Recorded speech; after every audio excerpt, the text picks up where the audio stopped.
Welcome to the Epic Company Culture Podcast, where your host, Josh Sweeney, will give you, the business leaders, HR professionals, and company culture aficionados, the knowledge you need to take your company culture to the next level. Hello, and welcome to the Epic Company Culture Podcast. My name is Josh Sweeney, and you are listening to Season 3, all about employee retention. I am joined here by my co-host, Crystal Sweeney. Hello, everybody. Hello. Thanks for joining us. So, before I get started, we would like to thank Prototype Prime for this amazing podcast space. The topic of this episode is time off.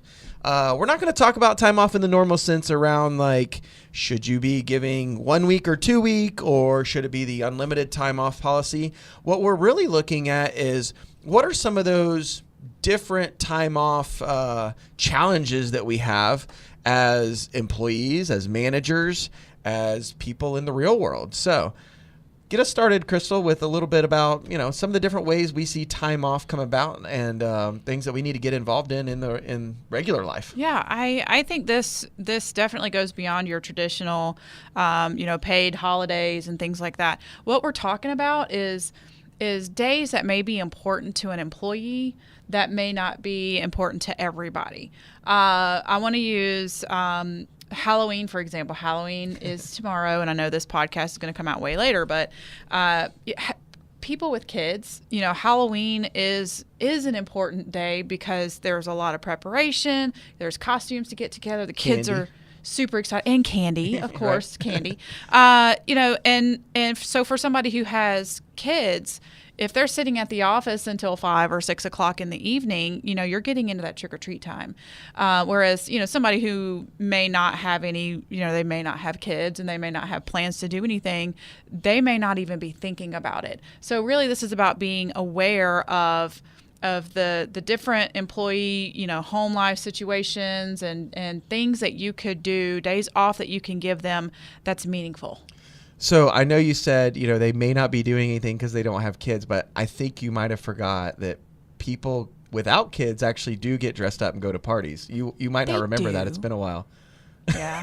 Okay, you got me. We've had ours for so long, you forgot how that works, right? Yeah. There's adult costume parties? What? Right? Really? Okay. Yeah. Just want to throw that in there. Yeah. So, I'm not saying they don't do anything. I'm just, if it's So everybody wants to get off early and go get ready for the party. Sure. Kids, so no kids. Okay, message of the story, just close your business on Halloween. Just be done. No, I'm just kidding. You're done. Close shop. Yeah. So, so the point being is there are things that it's situational from employee to employee, but there are other days that they may like to have off that aren't a national holiday or, just a well-known holiday. One that really speaks to me and I've never understood other than retail businesses, I possibly get it, although I'm a little conflicted there, but is those unproductive days, like the day after Thanksgiving. How productive are your employees coming in after Turkey Day? Yeah, on like a Friday. Friday. In between the weekend. In between the weekend. Yeah. Pretty unproductive. Right. So given your employees that Friday off, so they have Thursday all the way, through Sunday to have a 4-day weekend, they're going to come back rested. They're going to be completely happy and satisfied, take the break that they need. And you're not wasting their time and your time as well by making everybody be there and building that resentment. Yeah, definitely. I mean, Black Friday is one of those days that are just, pretty much lost. I think a lot of people take it off and, just deduct it from the time off that they have. So what are some other just non-traditional holidays, right? We're not talking about the general holidays that we always observe. What are the other things that come up in life? Yeah, so I'm going to go back to kids because apparently that's what I know. There are big, there's big things that happen in the schools that you may want to be a part of. First day of school, taking your kids and dropping them off that first day. Field days at the end of the year, they always ask for volunteers and parents to come be there all day on a field day.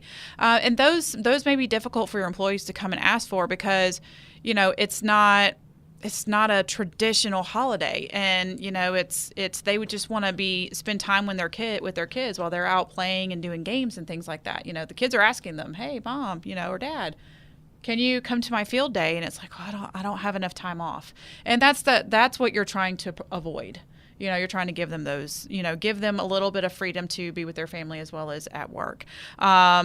Anniversaries, some people will work through their anniversary and you won't know. And also birthdays, we know most people will do a good job of celebrating an employee's birthday, but, give them the day off. I mean, that's everybody needs that.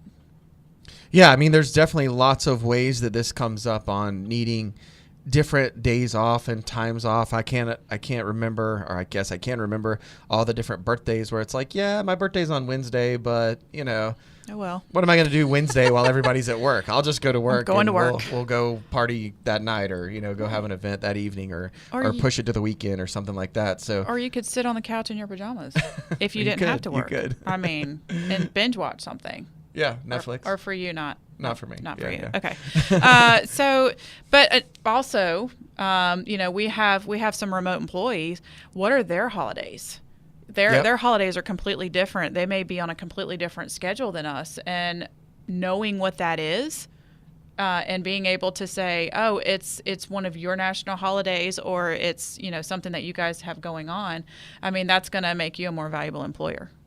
Yeah, and I think some of the things we see that cause, a conflict in company culture is the balance of the number of days off that are provided with all of these other factors in, right? So if you look at it traditionally, somebody with more experience, somebody in a management role, somebody in these different roles is generally given more approved time off right out of the gate, and then other people have less time, right? So one may start off with 2 weeks, one may start off with 4 weeks. And I think there's a lot of challenges in that, it can create some resentment. It can create certain situations where if a manager is always able to get out, let's say for field days, birthdays, anniversary, they know that these days are being taken out of the office, but that a frontline person doing a lot of the customer facing work has a lot less of those and is not able to be with their kids or with the spouse on their birthday or whatever it might be, that can cause some resentment. That can cause some challenges. And the smaller the environment, the more aware I generally find that everybody is of who is and isn't out of the office for what reason. So a lot of challenges come into how the approved work time is divvied up, what the holidays are, how that looks. So I think those are some other items to think about is what does that look like from an employee perspective when they can't be there for an event, but a manager can, just for the fact that they're a manager, maybe. Right. And I know that's a lot harder if like a manager was hired after them and things like that. Yeah. Well, and I feel like I've been in a situation where we took a family vacation early in the year, and then as always happens, somebody needs a cavity filled, or somebody needs, they need to have a physical done, or, it was like I had doctor visits that I needed to schedule and dentist visits that I needed to schedule. And, I found myself putting them off simply because I only had 5 days left to get me through the rest of the year. And so it actually, as a mom, it was like I was choosing my work over my kids, but I kind of felt stuck in that. So it's just having that freedom to be able to communicate with your managers and say, if this is really important to me, and for them to understand that if it's that important to your employees, they're gonna definitely appreciate the time that you give them. Yeah, definitely. So in closing, think about what you are doing from a time off perspective. What are the traditional time off that you allow? What are the non-traditional ways that you allow time off? How does that factor into your company culture and how you're looking at your employee retention strategy? Thank you. Thank you for tuning in to today's episode of the Epic Company Culture Podcast with Josh Sweeney. If you enjoyed this content, please subscribe on iTunes, SoundCloud, or Stitcher. For additional content and transcripts, visit epicculture.co. If you have questions or topics you would like us to address or expand on, tweet us at epicculture1 or email at podcast@epicculture.co.